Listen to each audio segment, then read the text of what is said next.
It's the final North American frontier, a land where on average an astonishing 41.74 people per 100,000 people go missing every year, a national record. In any other place, this figure would lead to mass panic and a demand for immediate government action. But for the frostbitten natives and the frontiersmen of Alaska, it's just the price this wild land demands from those who dare trespass. Recently, though, a dramatic upsurge in UFO activity has prompted many to question, why do so many people disappear here? And could it be related to the UAP phenomenon? Seward, Alaska is a major hub for fishing and the offshore oil industry. It's a small town of around 2,600 people, with an additional 2,600 living near the town in the Alaska wilds. Despite its very small size, it's a very important port for bringing in supplies and for shuttling out those supplies and personnel to offshore oil rigs in the Gulf of Alaska. People there are used to helicopters and other small and large aircraft flying over their town, which makes what happened one night in the early 1990s all the more difficult to explain. Residents of Seward were drawn outside by the sound of a helicopter overhead, not an unusual event for the small town, but made more curious by the fact that this helicopter seemed to be hovering just outside of the town. The aircraft was soon identified as a U.S. military Black Hawk helicopter, hovering stationary and observing an object to the west of the town.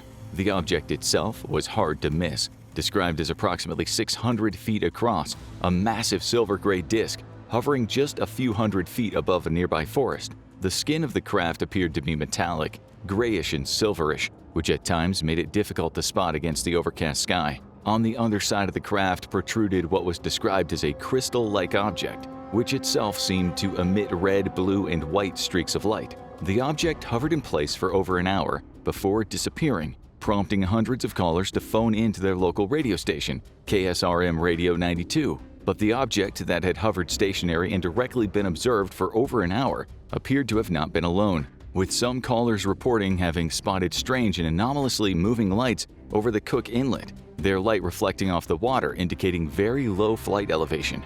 Other callers reported lights moving in odd patterns and flying directly over the forest, with one witness stating that they saw a group of lights whiz by directly over their head. Callers were insistent that what they had seen was not the typical helicopters that anyone growing up in the area would be accustomed to, and the military did not reply to requests for comment. For this script, we reached out to our own former challenge guy who spent many years in Alaska, from sleeping in the ice caves, traveling north of the Arctic Circle, and facing down wild moose. He's seen much of what the state offers, and he gave us this comment. There's a lot of strange up there, stranger than people in the lower 48 may be comfortable with, but people who know.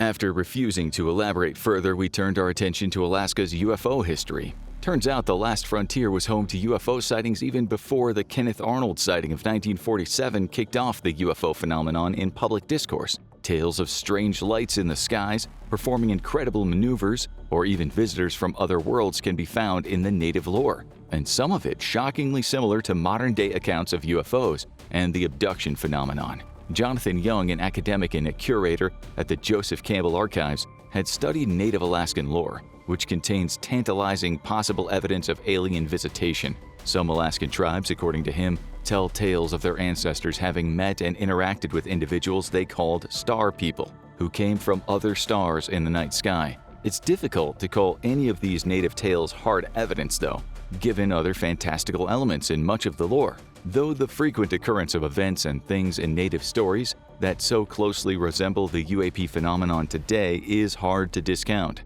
One disturbing story from Alaskan natives is that of the little people, who, like the gray aliens of legend today, have a penchant for abduction. Many Alaskans, though, consider the little people to be mischievous or at least aloof, with an affinity for either playing tricks on people that are mostly harmless or fleeing on sight. However, in the village of Shaktoolik, the little people are discussed in abject fear, a sentiment not shared by the communities around them. The villagers there all unanimously believe that the little people are dangerous, evil entities that abduct people, and sometimes those who get abducted never return. These villagers are hesitant to tell their stories, with two exceptions. One involves a couple of native hunters who were out tracking caribou.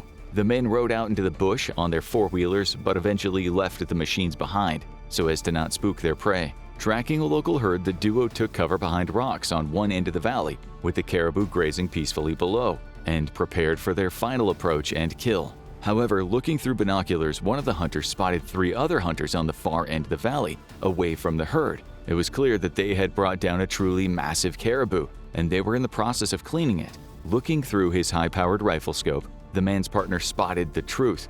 The animal wasn't as giant as they had first believed. Rather, it was a normal-sized caribou, and it was the men who were small. The trio had large heads and short, stocky bodies, covering themselves in clothing made of animal hides. This was at a time that all of the natives in the area had long ago taken to wearing modern outdoor gear available from outlet stores. As they watched the trio work on the animal, suddenly one of the dwarf-sized hunters stopped and looked up. He shot his hand up into the air, with his index finger pointing straight up at the sky. His companions stopped what they were doing and looked at him, then watched as he dropped his arm parallel to the ground, now pointing straight at the 2 native men observing them. In an instant, they all vanished, all 3 of the little people, along with the caribou that they'd been cleaning, leaving behind only tracks and blood on the snow. But the child-sized tracks did not lead to or from the spot. What's peculiar about this story is similar accounts have popped up from around the world, featuring the same diminutive humanoids with the ability to seemingly disappear being frequently spotted.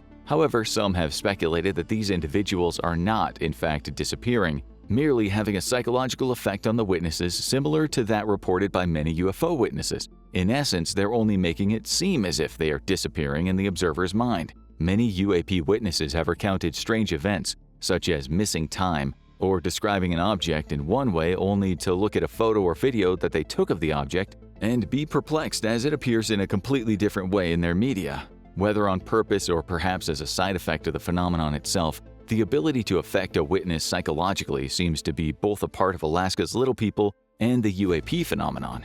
After the Kenneth Arnold sighting in 1947 broke the dam on flying saucer reporting, individuals across Alaska came forward with their own encounters. The UFO wave of the early 1950s that swept the nation had reached Alaska as well, with silvery objects reported hovering over the Alaskan wilderness or on the edge of civilization. In January of 1950, a retired fisherman from Sitka reported a flying saucer outside his cabin at Jamestown Bay, stating that he'd been hesitant to report his sighting for fear that people would think he was crazy. Later that same year, in October, for a week there were 7 different sightings of a UFO over Sitka, and in the next month a brilliant blue-white object raced across the sky and was sighted from Fairbanks to Kodiak, a distance of almost 800 miles. Skeptics believe that this object was nothing more than a meteor, and with no photographic evidence, they may be right. But the sightings didn't stop coming, and in 1952, 2 men reported a light, quote, bouncing up and down in the sky over Anchorage.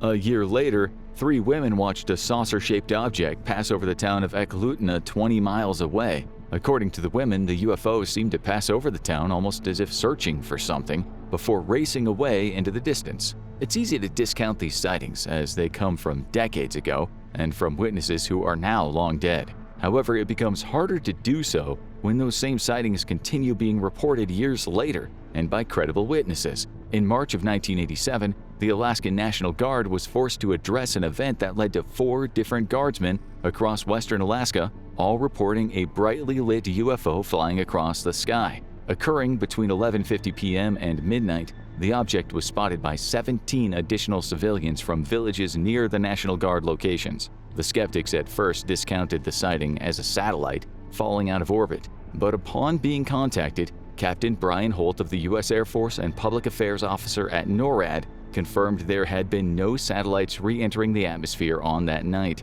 The skeptics claimed that the object was likely an E-3 airborne warning and control aircraft, which they explained would have appeared odd due to the large radar dish on top of the aircraft. However, once more, the U.S. Air Force confirmed that no AWACS were in flight anywhere near the area where the object was spotted. The object was then discounted as nothing more than a meteor, which directly contradicted eyewitness statements, though contradicting eyewitnesses has certainly never stopped unhealthy skepticism. One witness from the town of Savunga stated that the object seemed to be as large or larger than an airliner as it passed by overhead. The object was also described as having 1 red and 1 white light, with another witness in the town of Gamble agreeing that it appeared to be larger than an airliner. However, this witness said that it was difficult to see the body of the object as it appeared to have a bright cloud of smoke underneath it, which could have been heavy cloud cover. In Tanunuk, witnesses said the sky was clear, and yet the object appeared to be surrounded in a smoke of some sort. with a bright white light coming out of the smoke. Witnesses in Elam had the best view of the object, with 9 different witnesses all observing it as it passed overhead. They agreed with the other reports of some sort of smoke or cloud around the object and described it as a, quote, bright aqua blue-green colored oval-shaped object, approximately the size of 2 football fields, with 3 lights on the side. The object appeared to trail part of the smoke or the cloud that surrounded it as it passed by, despite the weather being clear. Given the incredible speed of meteorites or space debris entering the atmosphere, even without NORAD confirming that no debris or satellites had re-entered the atmosphere on the night in question, it is incredulous to think that 24 people across hundreds of miles would all mistake an object moving slow enough for them to observe it well as a speeding meteor moving at re-entry speeds. But just a few months prior to this incident, one of the best recorded UFO events in history played out in the skies over Alaska, with hard evidence to prove it. On November 17, 1986, Japan Airlines cargo flight 1628 was en route to Tokyo, stopping at Anchorage first for refueling. The aircraft was piloted by Captain Kenju Terayuchi, an ex-fighter pilot with over 10,000 flight hours under his belt. At 5:09 p.m., his life would change forever, and not for the better. About 104 miles northeast of Fort Yukon, Anchorage Air Route Traffic Control Center contacted the aircraft and asked them to adjust their heading to pass south of Fort Yukon in Fairbanks. As the co-pilot banked the plane into a turn, Captain Terayuchi looked out of his side window and spotted strange lights left and below the aircraft. At first, he believed they were simply military aircraft from the nearby military base. Alaska at the time was on the front lines of the Cold War against the Soviet Union, and American fighters constantly patrolled the shared U.S.-Soviet border to guard against intrusion. However, Terayuchi soon realized that those lights seemed to be shadowing his aircraft, matching his velocity perfectly. Contacting Anchorage Center, he asked if there was any other traffic in his vicinity, to which the traffic controller replied with a negative. No civilian nor military traffic anywhere near his aircraft. Ground radar also detected no other aircraft but Flight 1628. At this point, the 2 lights began to move erratically. They kept their distance from the aircraft enough that the flight crew felt they were not in any danger. However, suddenly 2 objects Terayuchi would describe as, quote, spaceships appeared directly in front of the aircraft, shining lights directly into the cockpit of the aircraft. The crew reported feeling the warmth from the light on their face, which they interpreted as some sort of thruster or engine. A few seconds later, though, the fire-like light dimmed abruptly, and in its place was a small circle of lights that had begun to fly level with the aircraft. Terayuchi interpreted these lights as belonging to one craft, which he described as a square-shaped object that occasionally sparked a stream of reddish lights. He estimated it to be anywhere from 500 to 1,000 feet in front of the aircraft, slightly above them, about the size of a jet airliner. The lights then flew away, though they appeared on the aircraft's radar as a large round object approximately 8 miles from the aircraft. The lights, now pale and white, moved behind them as the airliner arrived in the clear sky over Ellison Air Force Base in Fairbanks. The lights from below allowed them to spot the silhouette of what Terayuchi described as a, quote, gigantic spaceship. The object was larger than an aircraft carrier and round-shaped. Later, skeptics would claim the crew had simply seen the planet Jupiter, which is an astounding conclusion given the massive size described by the crew. The crew was now concerned over the craft's intentions. Terrified by the massive object behind them, they contacted Anchorage to request a series of evasive maneuvers. However, despite changing altitude and banking into a steep turn, the object doggedly followed the aircraft, perfectly matching its maneuvers. A United Airlines flight was asked to approach Flight 1628 in order to verify the object. But according to Terayuchi, once the UA flight was in visual range, the UFO abruptly disappeared.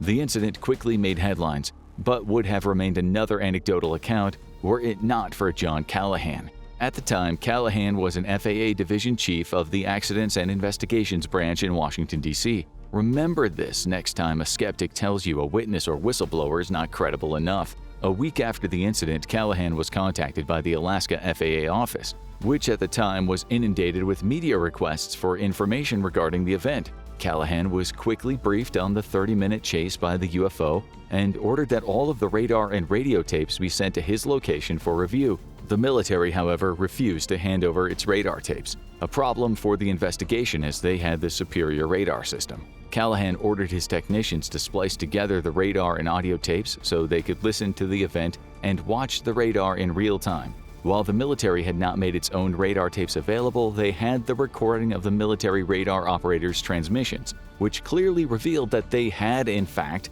tracked the object on their own radar. According to the operator's commentary, the objects appeared to move at thousands of miles per hour as they maneuvered into positions around the Japanese airliner. However, the tape held one further surprise that until then, nobody involved in the incident had been aware of. As the United Airlines flight approached Flight 1628, the military had tracked the disappearing UFO as it moved directly behind the UA flight and then proceeded to follow it without their knowledge. Callahan was ordered by his superior to not discuss the event until given the okay to do so. The next day, Callahan was brought into a briefing along with all the other senior technicians, and they moved boxes full of data into a conference room in the upstairs of the FAA building. There, they were met by a small team from the FBI, another from the CIA, and a third from President Ronald Reagan's scientific study team. According to Callahan, everyone assembled was extremely excited about the event and requested an in-depth briefing. After the meeting, Callahan and his technicians were sworn to secrecy by one of the men from the CIA. Callahan objected, asking why, if this was clearly not the new stealth bomber the Air Force would soon reveal to the public, would they just be withholding information on a UFO sighting from the public by swearing never to talk about it? The CIA official remarked that there was a risk that news of a major UFO event with so much supporting evidence might cause panic amongst the American people, especially during a time of extreme tensions with the Soviet Union. According to Callahan, President Reagan's scientific study team was extremely excited about the event, with one of them remarking that this was the first time a UFO had been tracked by radar for a significant length of time. All of the data collected by the FAA was then seized, though Callahan would retain copies of some of it in his own office and be able to make it public at a later date, including a video recording of the spliced-together audio and radar tapes. Captain Terryuchi would report a second UFO encounter a few months later, though agreed that he had likely simply witnessed a meteor or a trick played by village lights passing through ice crystals. However, Japan Airlines grounded him for, quote, embarrassing the company, reinstating him a few years later. He would no longer talk publicly about the event after that. The Japanese Airlines case would be the best documented UFO event in history, complete with evidence that the military had indeed tracked an unidentified object, pulling off incredible maneuvers. Despite this, though, skeptics would resort to character attacks against Terryuchi and Callahan, while providing no rebuttal to the documented evidence other than somehow, against all odds, all involved had misidentified Jupiter and some clouds for a massive, rapidly maneuvering UFO. And if that's the case, then America's air defense network is in very serious trouble. Now go check out one of the earliest and best documented cases of a UFO, with UFO chased a US military plane, or click this other video instead.